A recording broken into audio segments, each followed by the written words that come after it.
morning mga kabagwis. Okay. Ito, magbablog tayo, no? Magkakaroon tayo ng maikling kwentuhan about sa aking mga ibon.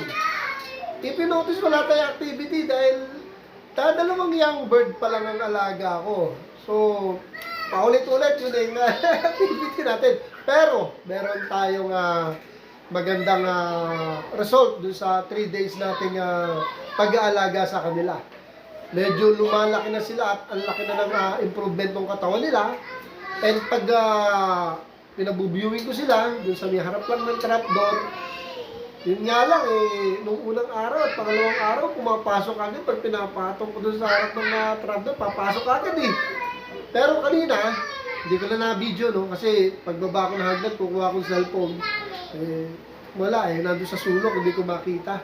So pag inangat ko yung cellphone para tutukan sila, papasok ko. So kaya hinayaan ko na lang mag-viewing. So after 15 minutes, naka-viewing pa rin. Tagal! Kanina, tagal mga kabagis, ano? First time, tumatagal na sila sa viewing. Kaya lang nakakamera ko, pumasok. Ako, ayaw pa nila. Shy sa camera. Mapaparami ko rin sila mga kabagis. Kaya lang kailangan ko talaga sila, yung ihulma muna.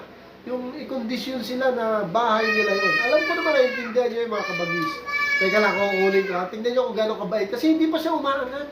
Hindi pa sila umaangat. Pero, nag-aaral na yung malaki, yung checkered. Yung malinis na checkered. Yung male.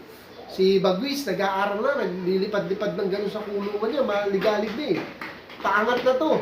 Kukunin ko lang mga kabagis Tingnan nyo dito Kukunin ko lang mga kabagis. Wait lang. Ito, mga kabagis, kinuha ko sa kulungan niya.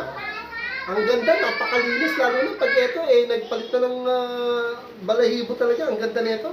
Ang gandang ibon. Ang gandang ibon. Ang laki ng dibdib. Bilangin natin yung feather niya. Tanggalin natin itong hindi niya bagwis. Ayan, tanggalin natin ito. Iwalay natin ito Iwalay natin. Bilangin ninyo. 1, 2, 3, 4, 5, 6, 7, 8, 9, 10. Ayun, 10 feather si Bagwis. Usually, iba, 9 nga lang, no? Pero, nag-expect pa rin ako magkaroon ako ng 11 feather kagaya ng mga unang batch ko nung nagkakaroon ako. Hindi pa siya umangat, kaya pwede ko nga siya ipataw. Mag-computer ka muna dyan, Bagwis, Yan ka lang, magbablog lang ako. Ganyan kabait yan, mga Bagwis, Hindi pa siya umaangat.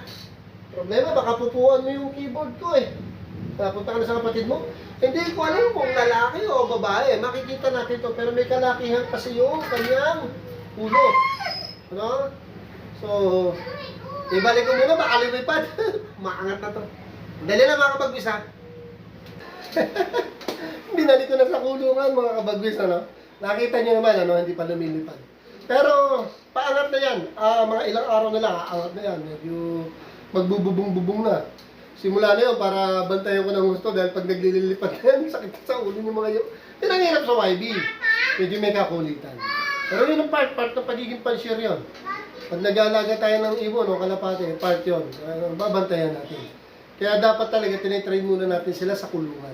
Nakakalabas-pasok sila, marunong silang pumasok. Para pag sila lumipad, alam nila, papasok ulit sila. At saka training natin sila na kumakain sa kulungan. Yung kakaskasan natin ng pagkain, maririnig nila yan, yung alog. Bigla sila papasok yun. Part ng training yun. Para pag nasa labas sila at alam na natin kailangan na nila umuwi, alugan natin ng pagkain, yung sa bote, maingay yun Pag narinig nila yun, bababa sila para pumasok na ng pulo. Ibig sabihin kakain. Yun ang magiging training nun, yun ang magiging routine yun sa paglaki nila. Lalo na pag lumilipad na, masasanay sila pag inalugan natin ng pagkain. Kailangan nilang bumaba para kumain.